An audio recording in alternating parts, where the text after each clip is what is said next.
When we depend for Roho Mtakatifu, tukimtegemea Roho Mtakatifu, we will not go wrong. hatuwezi kutenda dhambi. Because he leads us. Kwa sababu atuongoza. Your life will look like Jesus. Maisha yako yatakuwa kama ya Yesu. When we walk together for Roho Mtakatifu, tukitembea pamoja na Roho Mtakatifu, you will not steal something. hauwezi kuiba kitu. Because the Holy Spirit is your helper. Kwa sababu Roho Mtakatifu ni msaidizi wako. He will lead you to do right things. Atakuongoza kutenda mema. He will lead you to do good things. Atakuongoza kutenda mema. Because you have your Kwa helper. sababu una msaidizi. Hallelujah. Hallelujah. But do you know what? Lakini unajua nini? When we walk in the Spirit, tukitembea ndani ya Kristo, ndani ya Roho, the Bible says when we walk in the Spirit, tukitembea katika Roho, when we walk with Roho na Mtakatifu, tukitembea katika Roho Mtakatifu, you will not sin. hauwezi kufanya dhambi. You will not go wrong. Hauwezi kufanya dhambi. You cannot fight sin. Hauwezi kupigana You dhambi. need the helper Unahitaji msaidizi to walk right. aweze kukushindia dhambi. So now, Kwa hiyo, you don't steal, huwezi kuiba, but now you give to people. lakini unawasaidia watu. You don't kill people. Hauwezi kuua watu. You raise the dead. Unaweza kuwafufua wafu. This is your new life. Hiyo ndio maisha yako mapya. Hallelujah. Hallelujah. Tell your neighbor tonight. Mwambie jirani yako. Mwambie jirani. I'm a new. Jirani. I'm a new person. Mimi ni mpya. The old one is kufa. Dunia, mambo ya zamani yamekufa. Mwambie mambo ya zamani yamekufa. I have a new engine. Nina injini mpya. I have a new moyo. Sema nina moyo mpya, mguse. I have the Spirit of God hapa. Nina roho ya Mungu hapa. And he will never leave. Na Mungu hawezi kuniacha mimi. Hallelujah. Hallelujah. Makofi kwa Bwana Yesu. My friends, Ndugu zangu, outside of Christ, nje ya Kristo there is no life. hakuna maisha.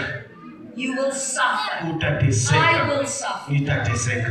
He can be with us. Anaweza kuwa pamoja nasi. But if we don't have relationship, Lakini kama hatuna mahusiano, if we don't speak for Roho, kama hatuzungumzi kuhusu Roho Mtakatifu, we will be like another people that's not believers. tutakuwa kama watu wengine wasioamini.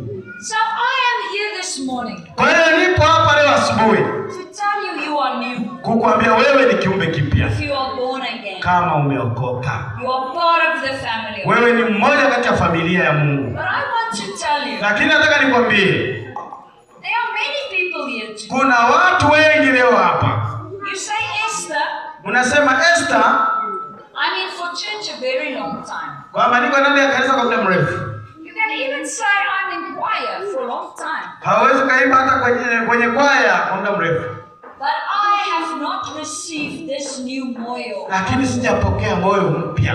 Then I want to tell you, Leo nataka nikwambie, today is the day leo ni siku where God wants to give you a new moyo, ambayo Mungu anataka kukupa moyo mpya, and He wants to take out the old moyo and He wants to give you na a anataka new moyo. kutoa moyo wa zamani na kuweka moyo mpya. It is the only way Ni njia pekee that we can be one with God. ambayo inaweza kutufanya tukawe pamoja na Yesu. The church Kwa hiyo is kanisa very good, ni nzuri, but church cannot take you to heaven. lakini kanisa haliwezi kukubeba kwenda mbinguni. Church cannot take you to God. Kanisa haliwezi kukupeleka kwa Mungu. It is only through the blood of Jesus. Ni kwa njia ya damu ya Yesu peke yake, He made a way ambaye aliweza tengeneza for njia us on the cross. katika msalaba. So I want everyone, Kwa hiyo ninataka kila mmoja wetu please close your eyes. uweze kufumba macho yako. Relax. Uweze, kila mmoja anasema, kila mmoja sasa tufumbe macho. Everyone.